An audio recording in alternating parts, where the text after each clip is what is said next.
If we compare what we've been discussing last March and what we are discussing today, we see substantial changes, geopolitical changes.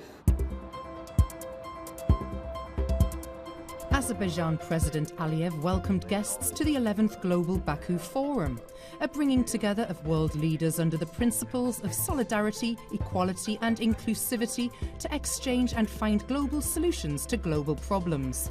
This year's conference was held under the theme Fixing the Fractured World. Indeed, we are living in an unprecedented time. There are a lot of going on. We have political instability.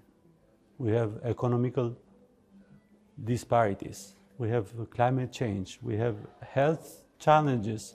Of course, education. We have social injustice. But those challenges that we are facing cannot be dealt alone, individually or regionally.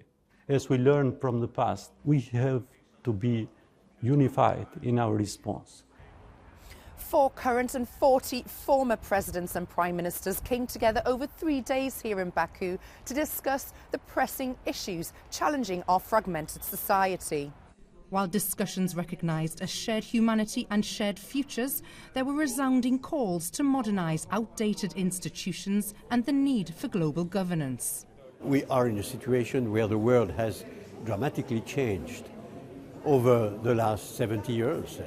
And we are still living in a world with an architecture which has been designed a long time ago. So it's always very difficult to change governance, to change the decision-making processes, particularly, I have to say, in the political arena. There were stark warnings also about the state of the global economic order. We are living in a highly dangerous financial and economic world that, in some respect, with some indicators, it is even more fragile than it was immediately before the last big crisis. Reinforce prudentials, reinforce the functioning of the continental institution. Europe, of course, is a case in point.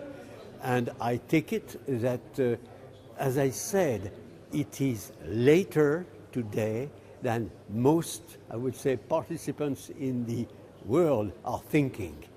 It is very late. Hurry up. And debt restructuring was a key issue flagged by the United Nations.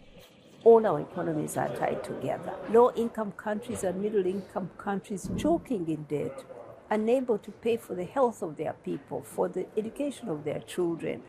There's no system where you can get quick debt restructuring and get your country back on its feet. These are things that can only be solved globally, and Baku Forum and other forums where leaders and governments come together in equality point to the future and can help to reform the world economic order.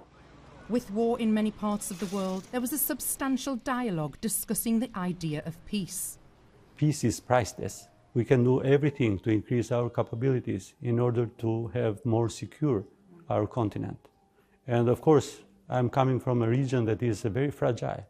And the situation of the war in Ukraine is bringing the people there to think about more the cooperation and dialogue. We have been supporting every issue that have been related with the human values because we have to live with that. We have so many wars, asymmetrical wars, wars that don't even have front lines that they used to be in the past. How do you solve a problem where you have armed rebels that have no front line, that hide in the population, and that don't even declare a cause that they are fighting for? How do you solve such a problem? You need the global cooperation to solve some of it. Topics such as AI technology, innovation and global health challenges also dominated the agenda. We need resources for strengthening health systems, resources for education, resources for research and innovation. We need data also, we need information. What's happening, how we can monitor diseases, surveillance. All this, it's a lot to do, but if we are on it together and we've put it a priority, I think we can do it. When attempting to fix the fractured world, the resounding agreement of the Global Baku Forum was that global challenges need a global response.